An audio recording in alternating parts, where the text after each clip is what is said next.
Fíjese que en el ámbito laboral y el Observatorio Laboral de la Araucanía está trabajando en la idea de poder ver cómo perfilamos la búsqueda de la gente en materia laboral, y hay un tema interesante que me parece que es lo que vamos a centrar la conversación con Camilo Rosas, que es el coordinador encargado de este Observatorio Laboral Araucanía, a quien le agradezco la gentileza. Camilo, ¿cómo está? Bienvenido, buenas tardes, gracias por acompañarnos.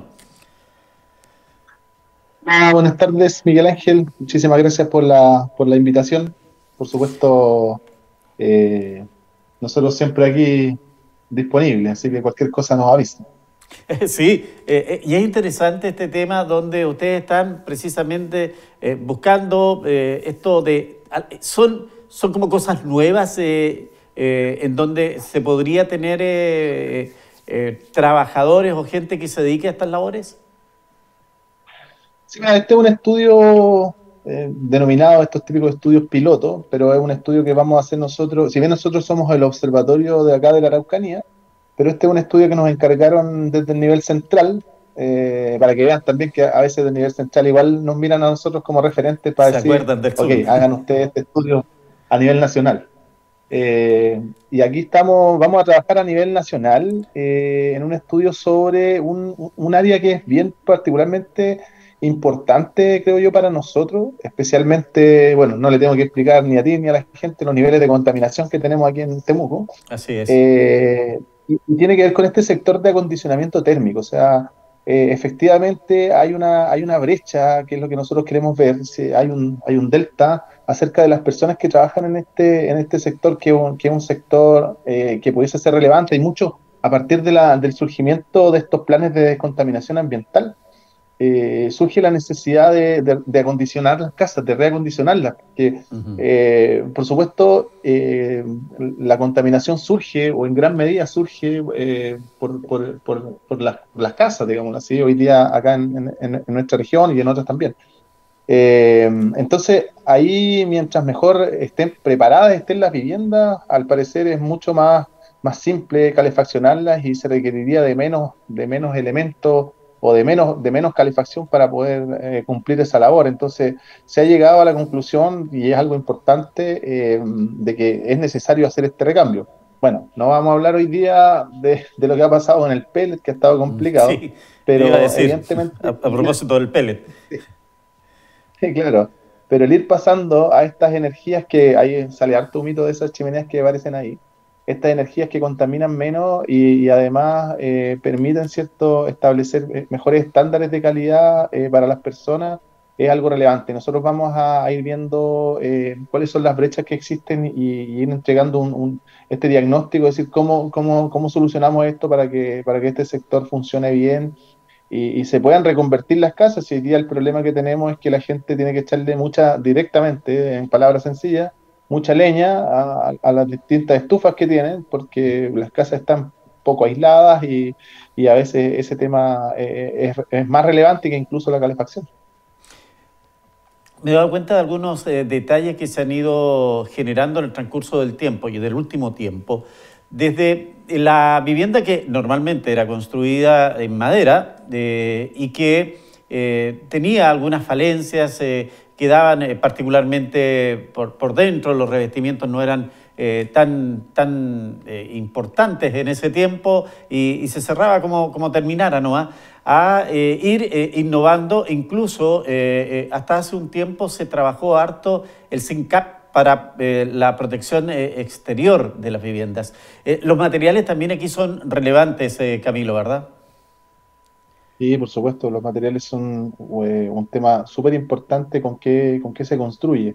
Pero también es importante el capital humano. Mira, yo te voy a dar un ejemplo, y esto creo que le va a hacer sentido a la gente.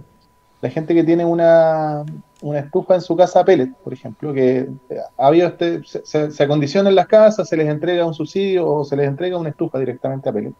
Y luego a esa estufa hay que hacerles mantención, ¿ya?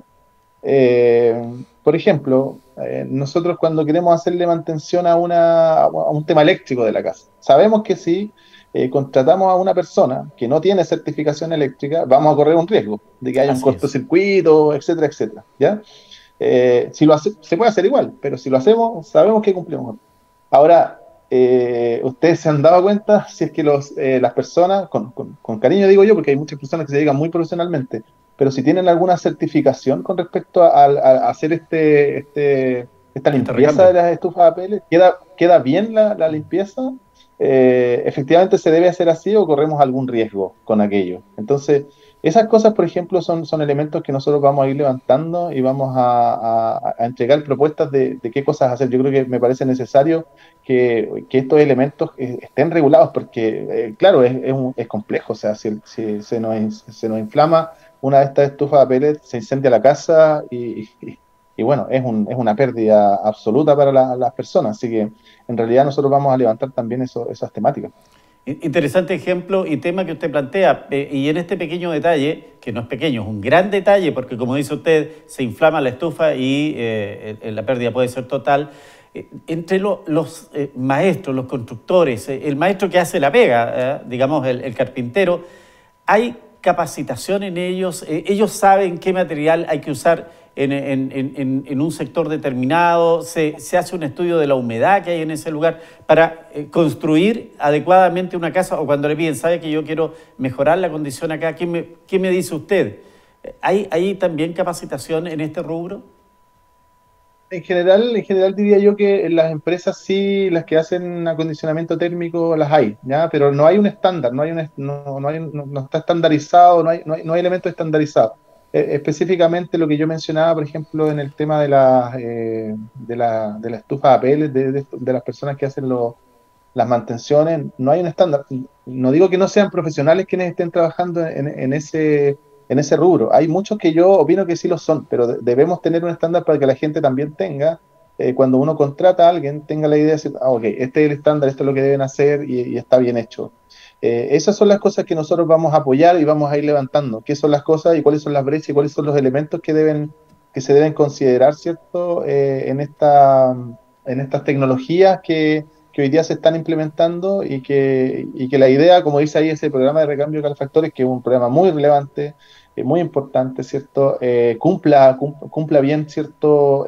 Con su labor para lo que fue diseñado y ahí nosotros vamos a apoyar en ese sentido para ver qué cosas deberían saber estas personas, en qué cosas deberían capacitarse, cuáles son los elementos que aún les faltan, cuáles son los elementos que ya tienen. Yo creo que va a ser, los resultados van a ser relevantes. Y bueno, como ya te mencioné, como lo vamos a hacer a nivel nacional, también tenemos un desafío porque hoy día nosotros hablamos desde la perspectiva de Temuco o de acá de la región, lo que estamos hablando ahora, y vemos ahí la estufa de pellet y todo.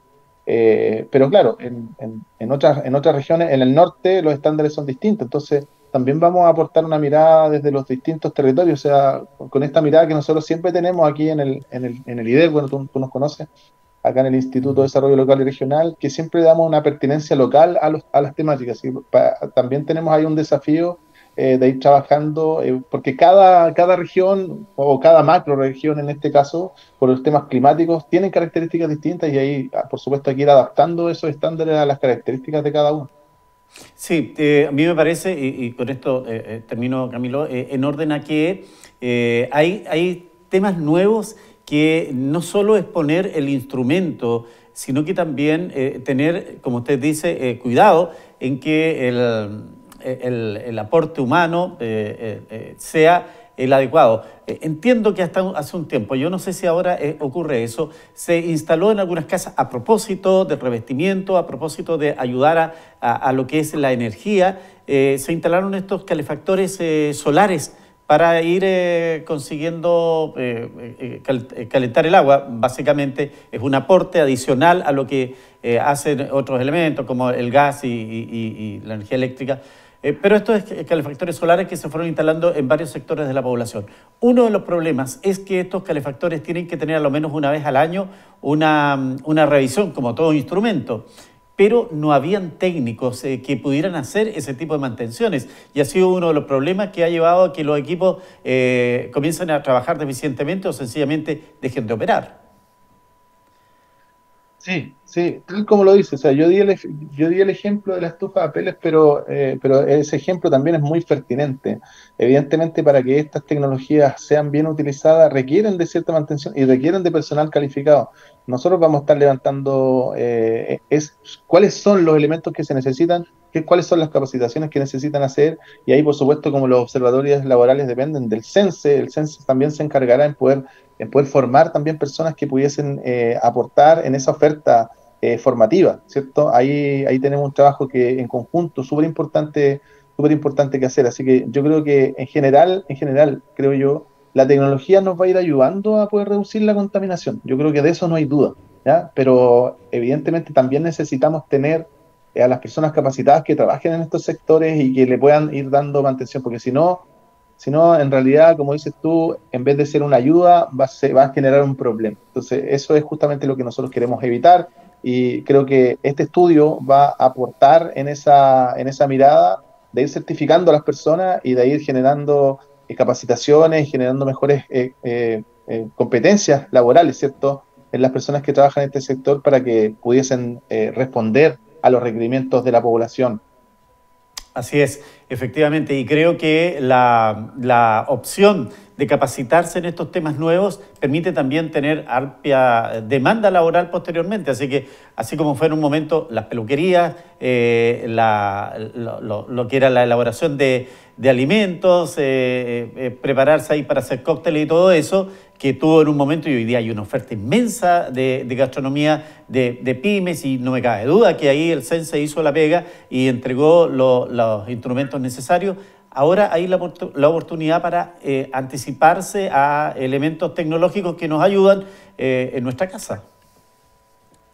Así es, esto nos va a ayudar muchísimo, y si me permitas pasar un pequeño datito, Adelante. aprovechando el espacio, nosotros vamos a estar levantando alrededor de 300 empresas a nivel nacional, ya es un número importante porque tampoco hay tantas empresas, ¿ya? Nosotros hicimos un catastro, habían como 1.500 empresas más o menos a nivel nacional, ¿ya? Entonces ahí les pido también a las empresas que nos estén viendo que cuando se contacten del observatorio laboral, que nos contesten ahí para poder también tener esa información que es muy rica para nosotros y la podemos poner a disposición de toda la población. Así que también necesitamos el apoyo de las empresas, en este caso, que nos puedan contestar para que nosotros podamos levantar estos perfiles que se necesitan. Muy bien, Camilo Rosas, el coordinador del Observatorio Laboral Araucanía, conversando con nosotros a esta hora de la tarde. Un gusto en saludarlo, que le vaya muy bien. Igualmente para ti, muchas gracias, Miguel Ángel. Buenas tardes.